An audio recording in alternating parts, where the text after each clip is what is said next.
میں الحمد تو پکا حافظ ہوں، تسی بھی حافظ ہو، تسی بھی حافظ ہو، اے بھی بیٹھے علامہ بشیر صاحب اے بھی حافظ ہو، باقی اتنے بڑے بڑے پکے حافظ بیٹھے الحمد تو لے کے والناس تک مینوں ایک آیت جی نہیں ملی جنہیں حضور دے بارے کوئی گل کیتی ہوئے تے رب نے وہ دی خبر نہ لئی ہو۔ جرم ایک کیتا ولید بن مغیرہ، رب نے وہ دے 10 عیب بیان کیتے تے رب دے بارے کوئی کی کہے گا بھئی رب بھی جذباتی ہو گیا۔ سانو یہی کہنے مولانا جذباتی باتیں کرتے ہو، میں نے کہا 10 انہیں ایک گل کیتی، رب نے وہ دے 10 عیب بیان کیتے۔ نام عیب فرمایا میرے حبیب، پہلے اللہ نے اپنے حبیب دیا شانہ بیان کیتیاں، میرے حبیب تسی پریشان نہیں ہونا، وَإِنَّ لَكَ لَأَجْرًا غَيْرَ مَمْنُونَ وَإِنَّكَ لَعَلَىٰ خُلُقٍ عَظِيمٍ، اللہ نے تو انہوں خلق عظیم دا مالک بنایا، میرے حبیب تسی پریشان نہیں ہونا۔ جب اودی گل واری آئی وَلَا تُطِعْ كُلَّ حَلَّافٍ مَّهِينٍ، میرے حبیب اے ذلیل بھی ہے، اسی ذلیل کبھی ہے نا جی مولوی صاحب یہ تقریر کرتے ہو ممبر تے بیٹھ کے، میں کہا قرآن کہندا رب نے کہا مولا میرے حبیب پریشان نہیں ہونے تو ذلیل ہے،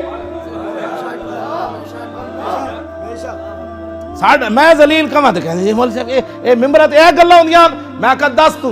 اے گل ہے کوئی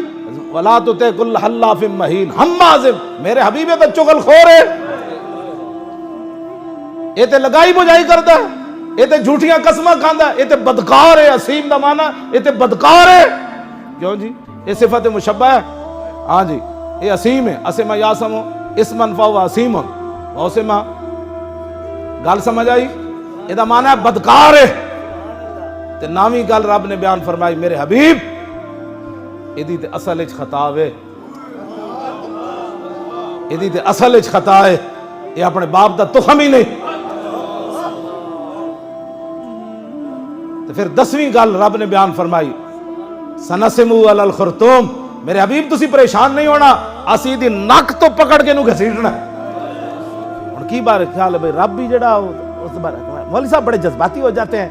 ان غلاموں کا یہ مسلک ہے کہ ناقص ہے کتاب، ان غلاموں کا یہ مسلک ہے کہ ناقص ہے کتاب کہ سکھاتی نہیں مسلمان کو غلامی کی آداب، کرتے ہیں غلاموں کو غلامی پہ رضامند اور تعویل مسائل کو بناتے ہیں بہان، اور چشم آدم سے چھپاتے ہیں مقامات بلند، کرتے ہیں روح کو خابیدہ اور بدن کو بیدار۔